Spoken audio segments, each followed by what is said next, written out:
So hello everyone, again welcome to my channel. So आज भी हम लोग पढ़ रहे हैं क्लास 8 के साइंस का chapter 6 which is combustion and flame. पिछली वीडियो में मैंने आपको ये वाला जो येलो बॉक्स है वो आपको मैंने पूरा रीड करके समझा दिया था। तो आज चलिए हम लोग इसके आगे का जो टॉपिक है वो उसकी रीडिंग जो है वो कंटिन्यू करते हैं। ठीक है। We find that a combustible substance cannot catch fire or burn as long as its temperature is lower than its ignition temperature. ठीक है। कोई combustible substance, वो substance जो जल सकता है, वो substance तब तक बर्न नहीं होगा, उसमें मतलब कि आग तब तक नहीं लगेगी जब तक हम लोग उसके इग्निशन टेम्परेचर पर उसको जलाते नहीं हैं। अगर इग्निशन टेम्परेचर से कम टेम्परेचर हुआ तो फिर क्या होगा, वो जो combustible substance है वो बर्न नहीं, जलेगा नहीं। ठीक है। Have you ever seen cooking oil catching fire when a frying pan is kept for long on a burning stove? मान लीजिए कि हमने कोई पैन लिया, उसको बर्निंग स्टोव पे रख दिया, उसमें ऑयल डाल दिया और बहुत देर तक अगर रख दिया तो क्या उसमें से आग निकल रही, जो ऑयल होगा उसमें से क्या वो बर्न होना शुरू हो जाएगा। Kerosene oil and would do not catch fire on their own eight room temperature. ठीक है। कैरोसिन ऑयल जो होता है और जो वुड होता है, ठीक है, वो अपने आप से जलना शुरू नहीं होता है रूम टेम्परेचर पे। ठीक है। मतलब वो खुद से रूम टेम्परेचर पे जल नहीं सकते। But if kerosene oil is heated a little it will catch fire. और अगर हम लोग थोड़ा सा भी कैरोसिन ऑयल को अगर गर्म करेंगे तो वो उसमें वो बर्न करना शुरू हो जाएगा। ठीक है। But if would is heated a little it would still not catch fire. अगर वो जो वुड होता है उसको अगर आप थोड़ा सा भी अगर किसी जैसे कैंडल के सामने रख दिए तो वो इतनी जल्दी फायर कैच नहीं करता। Does it mean the ignition temperature of kerosene oil is lower than that of would? क्या कैरोसिन ऑयल का जो इग्निशन टेम्परेचर है वो वुड के इग्निशन टेम्परेचर से कम है? Does it mean that we need to take special care in storing kerosene oil? ठीक है। और हमें जब हम लोग कैरोसिन ऑयल जब स्टोर करके रखते हैं तो हमें बहुत ज़्यादा उसका ध्यान रखना चाहिए कि वो बहुत जल्दी जल जाता है। अगर उसको थोड़ी सी भी हीट मिली तो वो बर्न करना स्टार्ट हो जाएगा। इसलिए हमें अच्छे से कैरोसिन को स्टोर करके रखना चाहिए। अब आगे चलिए पढ़ते हैं। The following activity shows that it is essential for a substance to reach ignition temperature to burn. ठीक है। किसी भी सब्सटेंस के लिए ये चीज़ ज़रूरी है कि उसको हम तब जलाएं जब हम लोग हमारे पास उसका इग्निशन टेम्परेचर अवेलेबल हो। मतलब कि जब तक वो अपने इग्निशन टेम्परेचर पे नहीं पहुंचेगा तब तक वो बर्न करना नहीं स्टार्ट होगा। यहाँ पे थोड़ा सी एक्टिविटी है जो उसको मैं पढ़ के सुना देती हूँ आपको। Make 2 paper cups by folding up sheet of paper. ठीक है। आपको एक शीट ऑफ पेपर लेनी है, एक पेपर की शीट लेनी है और उससे 2 कप बनाने। ठीक है। उसको फोल्ड करके pour about 50 ml of water in one of the cup. ठीक है। हमें एक कप में लगभग 50 ml के लगभग मतलब पानी डालना उसमें। Heat both the cups separately with a candle. ठीक है। हमें क्या करना है, हीट बोथ द कप मतलब कि हमें दोनों कप को कैंडल के मतलब कैंडल के ऊपर रख के बर्न करना है। ठीक है। एकदम सेम डिस्टेंस पे। What do you observe? हम लोग क्या ऑब्ज़र्व कर सकते हैं, अभी हमें ये बताना। जब हम लोग उस एक्टिविटी को करेंगे तो हमें क्या करना पड़ेगा, मतलब कि अगर हमें इसका पता लगाना कि क्या होगा तो हमें इस एक्टिविटी को करना पड़ेगा, है ना। यहाँ पे कुछ क्वेश्चन भी लिखा है। Be careful while handling burning candle. अपने जो आप कैंडल को पकड़ेंगे यहाँ पे अगर कहीं रख भी दिया तो उससे आपको केयरफुल रहना पड़ेगा। ठीक है। सो अब चलिए आगे बढ़ते हैं। तो यहाँ पे जो अगला है वो है What happens to the empty paper cup? जो खाली जो पेपर कप है, मान ये है ना खाली पेपर कप, तो इसके साथ क्या होगा? What happens to the paper cup with water? और जिसमें वाटर है उसके साथ क्या होगा? Does water in this cup become hot? जो इस वाले जो कप के अंदर जो पानी है वो क्या गर्म हो जाएगा? अब जब हम लोग इस एक्टिविटी को करेंगे तब हमें ये पता चलेगा ना। तो चलिए अब इसकी आगे का पढ़ते हैं। If we continue heating the cup, we can even boil water in the paper cup. If we continue heating the cup, अगर हम लोग हीट करते ही जा रहे हैं कप को, we can even boil water in the paper cup. हम लोग पानी को गर्म भी कर सकते हैं वाटर कप पेपर कप में। ठीक है। Can you think of an explanation for this phenomenon, ठीक है। Can you think for of an explanation, ठीक है, क्या आप इसके लिए, क्या आप कोई भी एक्सप्लेनेशन सोच सकते हैं, मतलब इस फेनोमेनन के लिए। सो जो यहाँ पे आगे जो लिखा है, the heat supplied to the paper cup is transferred to by conduction. आपने 7th क्लास में पढ़ा है, कंडक्शन, रेडिएशन, कन्वेक्शन, ऐसे करके बहुत सारी चीज़ें थी। तो कंडक्शन मतलब कि ऊपर नीचे से जब ऊपर की तरफ हीट जाती है, ऐसा होता है कंडक्शन, ठीक है। सो इन द, मतलब कि कंडक्शन के थ्रू जो वो होगा, जो पानी होगा उसके अंदर का, वो क्या होगा, उसमें हीट सप्लाई हो जाएगी, ठीक है। So in the presence of water the ignition temperature of paper is not reached, ठीक है। जो पेपर का जो इग्निशन टेम्परेचर था वो तो हमने बना लिया था, पर क्योंकि पेपर कप के अंदर पानी था, इसलिए उसका जो इग्निशन टेम्परेचर था वो बढ़ता गया, ठीक है, मतलब बढ़ गया। Hence it does not burn, इसीलिए जो पेपर कप होगा वो बर्न नहीं होगा, ठीक है। अब चलिए आगे बढ़ते हैं। नहीं, sorry, they substance which have very low ignition temperature, जो सब्सटेंस, मतलब जो भी सब्सटेंस के बहुत कम इग्निशन टेम्परेचर होता है, and can easily catch fire with the flame, are called inflammable substances, ठीक है। जो सब्सटेंस का बहुत ही कम इग्निशन टेम्परेचर होता है और बहुत ही ईजिली, मतलब बहुत आसानी से वो फायर कैच कर लेते हैं, वो जो सब्सटेंस होते हैं उनको हम लोग कहते हैं इनफ्लेमेबल सब्सटेंसेस, ठीक है। अब आगे देखते हैं क्या लिखा है यहाँ पे। Examples of inflammable substances are petrol, alcohol, liquefied petroleum gas, मतलब कि LPG एटसेट्रा, ठीक है। ये सारे किसके एग्जाम्पल है, इनफ्लेमेबल सब्सटेंस। इनफ्लेमेबल सब्सटेंस क्या होते हैं, जो बहुत आसानी से फायर कैच कर लेता है, उनका जो इग्निशन टेम्परेचर होता है वो बहुत ही कम होता है, ठीक है। Can you list some more inflammable substances, आप क्या थोड़े से और इनफ्लेमेबल सब्सटेंसेस के नाम बता सकते हैं। अब इसको बाद में करेंगे, आपको जल्दी जल्दी आपका मुझे ख़त्म कराना है ये चैप्टर। सो जो अगला हमारा टर्म है, जो टॉपिक है वो है how do we control fire, हम लोग जब कहीं आग लग जाए तो उसको कैसे कंट्रोल करें। You must have seen or heard of fire breaking out in home, shops and factories, ठीक है। जब आपके चाहे घर में, चाहे शॉप में, चाहे फैक्ट्रीज में जब आग लग जाती है, if you have seen such an accident, अगर आपने ऐसा कोई एक्सीडेंट देखा है, right a short description in your notebook, आपको अपनी नोटबुक में इसके बारे में कुछ, मतलब कि शॉर्ट पैराग्राफ लिखना है। Also share the experience with your classmates, ठीक है। अपने जो एक्सपीरियंसेस वो है तो आपको क्या करना है, अपने क्लासमेट्स के साथ शेयर करना है। अब यहाँ पे जो येलो बॉक्स में जो चीज़ें लिखी होती है बहुत ज़्यादा इंपॉर्टेंट होती है, एक बार इसको हम लोग पढ़ लेते हैं, ठीक है। Find out the telephone number of the fire of the fire service in your area, हमें अपने एरिया में क्या करना है, जो जो फायर कंट्रोल कर लेते हैं ना, उनका नंबर रखना चाहिए अपने पास। If a fire breaks out in your house और इन योर नेबरहुड, अगर आपके घर में या फिर आपके पड़ोस में भगवान ना करे कि आग लग जाए, तो क्या करना चाहिए आपको, the first thing to do is to call the fire service, ठीक है। जो लोग आग को कंट्रोल कर सकते हैं, जो लोग फायर कंट्रोल कर सकते हैं, उनको आपको फ़ोन लगाना चाहिए, ठीक है, इनको कॉल लगाना चाहिए। अब यहाँ पे पहेली हमें कुछ बताना चाहती है, देखते हैं क्या बताना चाहती हैं। It is important that all of us know the telephone numbers of the fire service, ठीक है।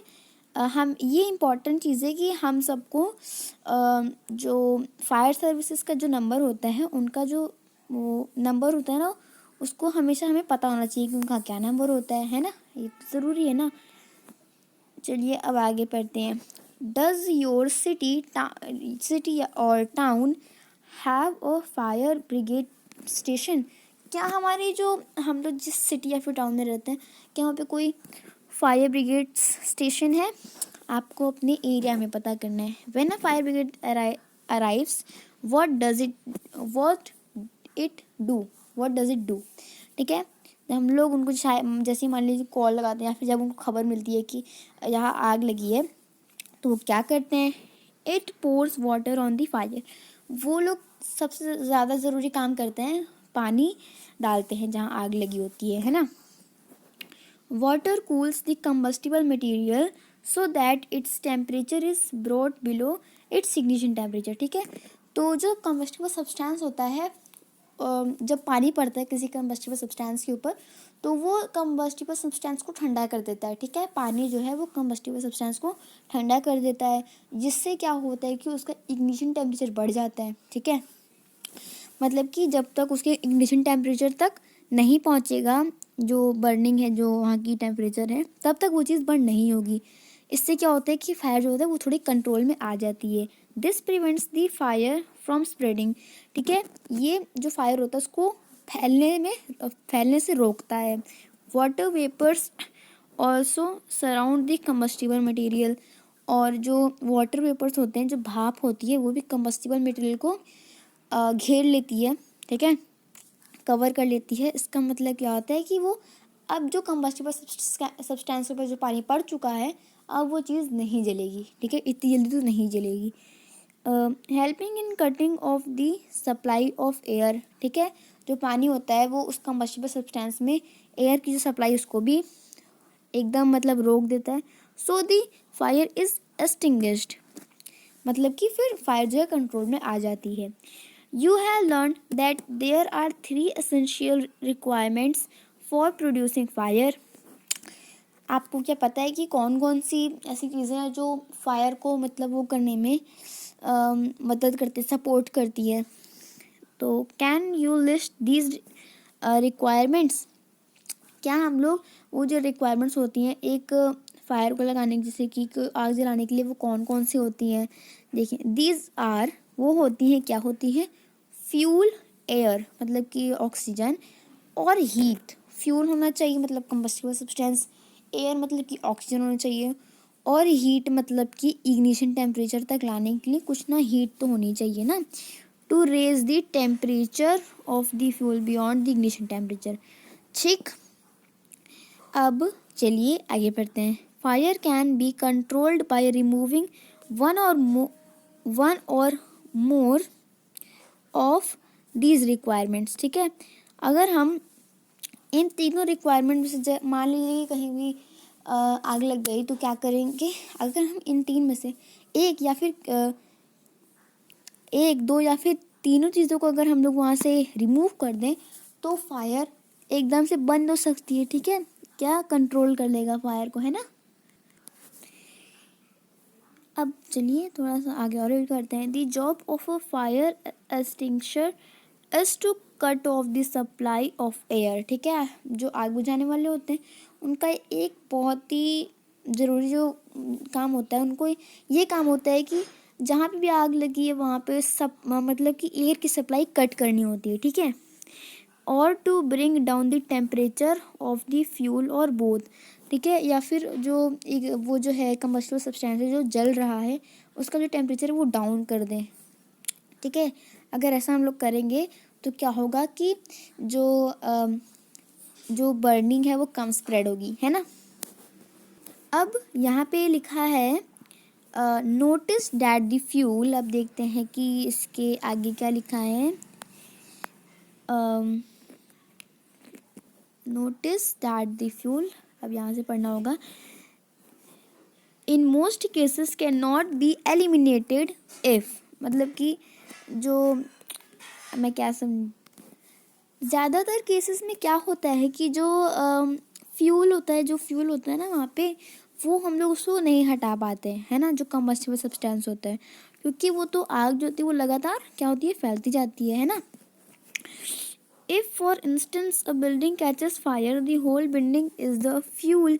ठीक है, अगर बिल्डिंग के छोटे से मतलब कि अगर छोटी सी जगह पे भी अगर आग लग गई, तो वो जो पूरी बिल्डिंग है वो फायर के लिए क्या बन गई, एक फ्यूल बन गई, है ना। अब अगला जो टॉपिक है वो पढ़ते हैं, जो है types of combustion.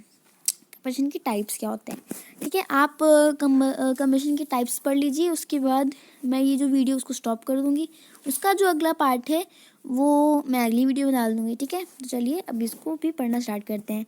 Bring a burning matchstick और a gas lighter near a gas stove in the kitchen. ठीक है, आपको क्या करना है कि एक बर्निंग मैचस्टिक लेनी है या फिर आपको कोई गैस लाइटर लेना है, ठीक है। आपको क्या करना है, एक स्टोव के पास रखना है, ठीक है, गैस स्टोव के पास। Turn on the knob of the gas stove, what do you observe, ठीक है। अगर आप उसका नॉब ऑन कर देंगे तो क्या होगा कि अगर आप किसी लाइटर को या फिर बर्निंग मैचस्टिक उसके पास रखें तो वो जल्दी से जल जाएगा, है ना। ऐसा होता है, आप लोगों ने कभी गैस जलाई होगी तो आपको पता होगा, है ना। तो यहाँ पे एक क्वेश्चन लिखा है, उसको पढ़ लेते हैं। Do not handle the gas stove your self, ठीक है। अपने आप से आपको गैस स्टोव के साथ कुछ हरकत नहीं करनी है, ठीक है। Ask your parents to help, अपने पेरेंट्स की हेल्प लीजिएगा यहाँ पे जो लिखा है उसको करने के लिए, ठीक है। We find that the gas burns rapidly, ठीक है, बहुत जल्दी से वो क्या होगा, जल जाएगी जो गैस होती है। And produces heat and light, heat और लाइट प्रोड्यूस करेगी। Such combustion is known as rapid combustion, ठीक है। जो कंबशन बहुत जल्दी से हो जाता है, ठीक है, बहुत जल्दी रैपिडली हो जाता है, उसको हम लोग कहते हैं रैपिड कंबशन, ठीक है। There are substances like phosphorus which burn in the air at room temperature, ठीक है। फॉस्फोरस होता है, अगर जब हम लोग उसको रूम टेम्परेचर में रख दें ना तो वो जलना, बर्न करना स्टार्ट हो जाता है। The type of combustion in which material suddenly burns into flames without the application of any apparent cause is called spontaneous combustion, ठीक है। कोई चीज़ अगर अपने आप ही जलना स्टार्ट हो जाती है बिना किसी मतलब हेल्प के, जैसे कि हम लोग जब गैस ऑन करते हैं तो उसमें हम मैच स्टिक की या फिर लाइटर की हेल्प कर लेते हैं, ठीक है। जो चीज़ अपने आप ही बर्न करना शुरू हो जाती है उसको हम लोग कहते हैं स्पॉन्टेनियस कम्बशन, ठीक है। तो अगला टॉपिक इसका मतलब कि जो आगे का है वो चलिए पढ़ना स्टार्ट करते हैं। सो आगे बढ़ने से पहले यहाँ पे जो येलो वाला बॉक्स है उसको एक बार पढ़ लेते हैं, ठीक है। पढ़ के अच्छे से क्या करते हैं, समझ लेते हैं। अब इस येलो वाले बॉक्स में क्या लिखा है इसको पढ़ते हैं। Spontaneous combustion of coal dust has resulted in many disastrous fires in coal mines, ठीक है। जो वो होते हैं, जो कोल माइंस होती हैं, जो मतलब कि कोयले की जो खदान होती हैं, उसमें क्या होता है कि जो कोल डस्ट होती है ना, वो कभी कभी क्या होता है कि वो ना बर्न करना स्टार्ट हो जाती हैं, ठीक है। तो ये ना एक बहुत ही डिजास्टर्स फायर है, ठीक है। Spontaneous forest fires are sometimes due to the heat of the sun और ड्यू टू लाइटनिंग स्ट्राइक। आपने सुना होगा ना कि जब अमेज़न के जंगलों में आग कभी कभी लग जाती है, ठीक है, तो वो स्पॉन्टेनियस कम्बशन का ही एक एग्जांपल है, ठीक है। जैसे कि बहुत ज़्यादा अगर वहाँ हीट है, बहुत ज़्यादा गर्मी अगर वहाँ पड़ रही है तो वो क्या होगा, जो वहाँ की सूखी घास होती है ना वो बर्न करना स्टार्ट हो जाती है अपने आप। इतना अपने जैसे ही उनका इग्निशन टेम्परेचर पहुँचेगा, जैसे ही वहाँ का टेम्परेचर, वो बर्न करना स्टार्ट हो जाएंगी, है ना। ऐसा आपने सुना होगा कि अपने आप ही आग लग जाती है। अब यहाँ पे लिखा है however most forest fires are due to the carelessness of human beings, ठीक है। हमारी केयरलेसनेस से भी क्या होता है कि बहुत सारे फॉरेस्ट में आग लग जाती है। मान लीजिए कि आप किसी कैंप फायर के लिए गए हैं और आपने वहाँ पे आग जलाई और वैसे उसको छोड़ दिया, ठीक है। आपको लग रहा है कि हाँ उसकी जो फ्लेम है वो नहीं हो रही है उसमें, बट उसकी जो अंदर अंदर नहीं होता, वो जो आग लगी रहती है अंदर भी, ठीक है। उससे क्या होता है कि अगर वहाँ की घास में अगर आग लग गई ना तो पूरा जो फॉरेस्ट है ना वो जल जाता है, ऐसा होता है, ठीक है। तो जब भी आप कहीं बाहर जाएँ तो जो वहाँ की जैसे आपने कहीं भी अगर आग जलाई है तो आपको क्या करना चाहिए, उसको पूरी तरह से पहले डिस्ट्रॉय कर देना चाहिए जो आपने आग लगाई है, ठीक है। तो चलिए आगे बढ़ते हैं। It is important to remember that the camp fires must be completely extinguished before leaving a forest after a picnic or a visit, ठीक है। मैंने आपको अभी बताया कि आपको पहले पूरी जो फायर होती है उसको ख़त्म कर देना चाहिए, तभी उस प्लेस को आपको लीव करना चाहिए, छोड़ना चाहिए, ठीक है। अब चलिए जो हमारा अगला जो टाइप ऑफ कंबशन है उसको पढ़ते हैं। We generally have fireworks on festival days, ठीक है। फेस्टिवल डेज मतलब दिवाली में हम लोग पटाखे जलाते हैं ना, उसके बारे में है। When a cracker is ignited sudden reaction takes place with this evolution of heat light and sound, ठीक है। जब आप पटाखे फोड़ते हैं, ठीक है, तो क्या होता है कि जब जैसे ही आपने उसको जलाया तो आप मतलब थोड़ी ही हल्की ही देर में वो फट जाता है, मतलब उसमें हीट भी निकलती है, लाइट भी निकलती है और साउंड भी बहुत तेज़ से निकलती है। A large amount of gas formed in the reaction is liberated, ठीक है, बहुत बहुत ज़्यादा बड़ी अमाउंट में उसमें से गैस फॉर्म होती है, ठीक है। Such a reaction is called explosion, ठीक है, एक्सप्लोजन कहते हैं इसको, ठीक है। अभी आपने कौन कौन से कंबशन पढ़ लिए, रैपिड कंबशन, स्पॉन्टेनियस कंबशन, और अभी आप पढ़ रहे हैं एक्सप्लोजन कंबशन, ठीक है। Explosion can also take place if pressure is applied on the cracker, ठीक है। अगर आप किसी क्रैकर को जला रहे हैं तो थोड़ी ध्यान से उसको जलाया करिए, ठीक है, क्योंकि वो आपके लिए बहुत सेफ़ भी नहीं है, ठीक है। आपको मज़ा तो आता है जलाने में, बट आपके लिए वो सेफ़ नहीं है ज़्यादा, ठीक है।